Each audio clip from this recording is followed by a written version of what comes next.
The sound of the sun was considered by most ancient religions as the most sacred sound of the universe. It is a sound that cannot be heard by the human ear, because the human ear only hears between 20 and 20,000 hertz. The sound of the sun is much lower in frequency and also much higher in frequency than we can hear. Could the sound of the sun be part of the universal language system?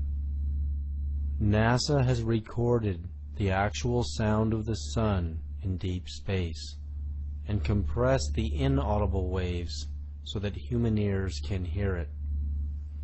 If we listen to the sound, we can hear and feel a deep vibration. The sound of the sun recorded by NASA is precisely as the ancient Hindus had described it in the Vedas thousands of years ago. It is a mantra that can be intoned with human speech as Om.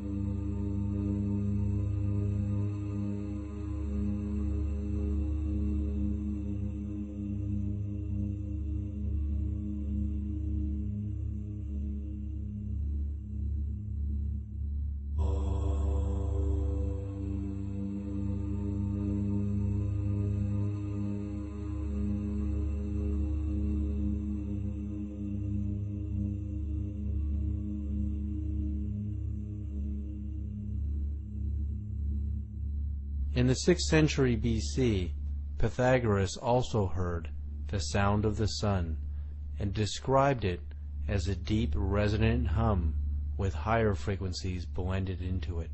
How did the ancient Hindus know this mantra if it could not be heard by the human ear?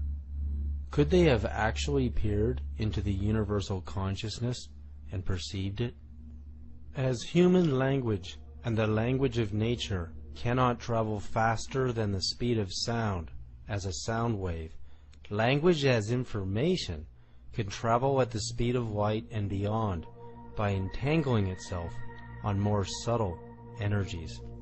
In the same way that we can send human voices or music on radio waves at the speed of light, we can send our own dialogue, personal energy signature, and information through our own biophoton light emissions at the speed of light. While the speed of light is useful to communicate within the solar system, it cannot take us far beyond it in any reasonable amount of time. In this way, biophoton emissions are limited, while more subtle bioenergies are not. Dr. Tiller's discovery of the psychic force as subtle energies emanating from the human body of consciousness demonstrates how our personal information can travel on subtle energy frequencies at the speed of light squared, cubed, and beyond.